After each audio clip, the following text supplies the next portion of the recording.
Welcome to day 50 of 60 Days of Inspiration with Kathleen Gonzalez. And we're studying Living the Sacred Yes, Affirmations for Action by the Reverend Deborah L. Johnson. And today's reading is really interesting. Scripts in each other's lives. The script that I write for you is what needs fulfillment in me. I release you from the responsibility of making my life work, and I never assume that responsibility in yours. I let go of the script that casts us as victim and villain. Although each of us can play either, in truth, we are neither. We consciously choose to resonate with each other's power more than our pain. You are only as kind and patient with me as I am with myself. I love you only as unconditionally as I love myself. Relationships are a divine laboratory. I show up each day ready for and appreciative of all that I learn. Let's go through that again. Scripts in each other's lives. The script that I write for you is what needs fulfillment in me. I release you from the responsibility of making my life work, and I never assume that responsibility in yours.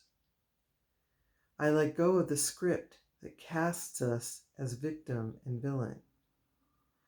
Although each of us can play either, in truth, we are neither.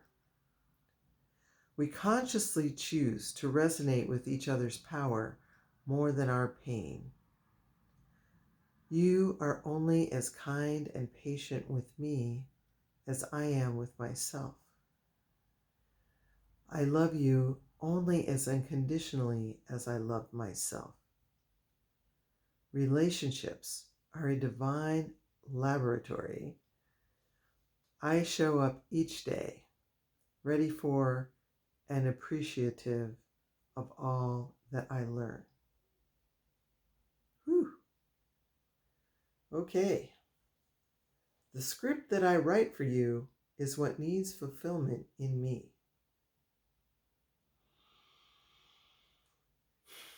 And what that brings to mind, have you ever had the experience of someone wanting you to do something because it's really what they want to do? I had a boyfriend for a time, and we were getting serious, and he was like, yeah, I want kids, and I'm going to have my kids do X, Y, Z. And I looked at him and I went, we're breaking up right this minute. Because I could see that he could not separate himself and his unmet dreams that he was going to, from his kids, and if we had kids together, he would put his unmet dreams and have them be the goals of his children instead of allowing his children to have their own goals. That was like giant red flags everywhere. And so if there's someone who has some idea of who you are in a particular role, this happens a lot with husbands and wives, that a wife is something that's, or something that does something that the husband needs to have done, where I think often it's to be the representative of the husband's power, whether it's through their beauty, their personhood, the way they carry themselves, what they do, what they do for the husband. Same thing with the wife, expects certain out of the husband, certain role, provider, that they're as good a husband as they are a good provider. And if they don't provide enough, they're not a good husband. And So we put these expectations on each other. And what it says here is the script I write for you is what needs fulfillment in me. So if someone is making demands of you, it's they're demanding from you what they haven't been able to do for themselves. And this is an admission, taking responsibility of that, of what, looking at ourselves and saying, what are we asking those around us to do to please us that's really something we haven't been able to do for ourselves. And that's something that we actually only can do for ourselves. Something that's not allowing them to be fully who they are because of our expectation, because we can't do it for ourselves. And sometimes that's feeling, helping us feel good about ourselves in a certain way. And if we know we failed ourselves and we lay that responsibility on someone else, then that's not cool. Okay? Not good. I release you from the responsibility of making my life work. So if my life's not working, it's not your responsibility. And I never assume that responsibility in yours. Tricky. How often do we get our, speaking from the voice of experience, our props, our feeling good about ourselves by helping others?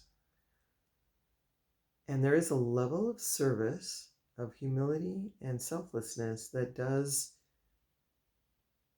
bring joy, but there's also the sacrificial way of serving that then requires someone to, let's like, if you serve someone in a way that they owe you, or somebody owes you, or the world owes you for doing that service, that's trying to get your self-esteem at somebody else's expense.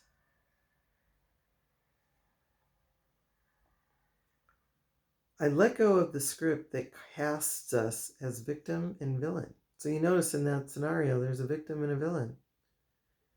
And although each of us can play either, in truth, we are neither.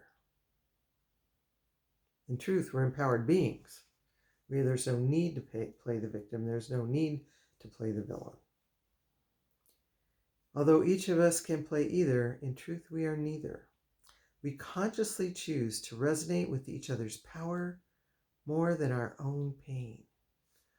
So what it's saying is our pain is what causes us to have these distorted relationships, these power over manipulative relationships that are asking people to do things for us that we can't do for ourselves, or that we don't think we can do for ourselves, or we don't feel like we can do for ourselves. You are only as kind and patient with me as I am with myself.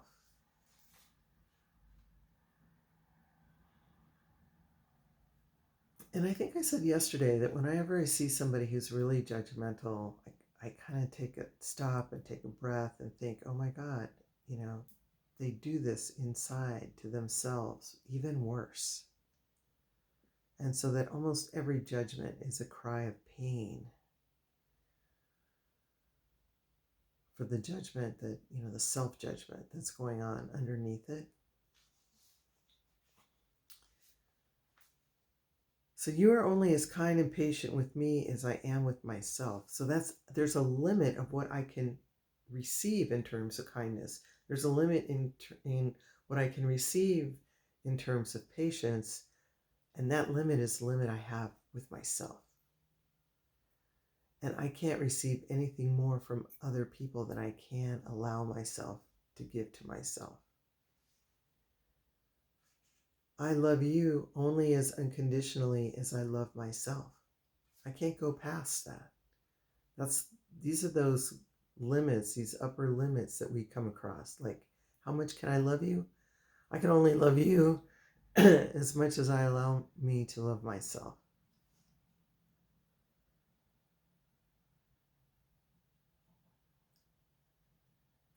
I love you only as unconditionally as I love myself.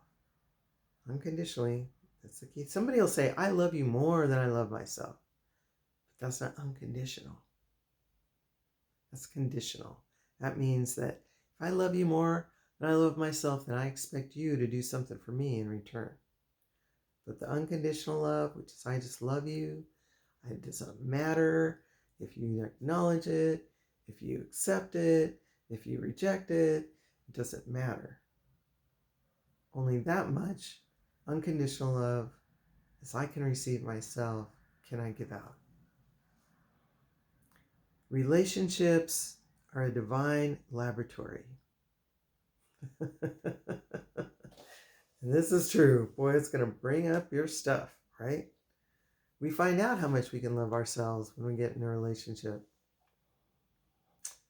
I show up each day ready for and appreciative of all that I learn. So every day is a learning day. And there's a piece in here that says, and this might be the direction of it, and I missed it. We consciously choose to resonate with each other's power more than our pain. So even though we're in pain, we're in some kind of pain, the instruction is to resonate with each other's power. The more we can resonate with each other's power, the more we can resonate with our power, we can resonate with the other, whoever we're in relationshiip's power. The more we can celebrate each other's power, that's what's going to pull us out of this. I show up each day ready for and appreciative of all that I learn. So, thank you very much. Day 50. Woo! So, we'll see you tomorrow.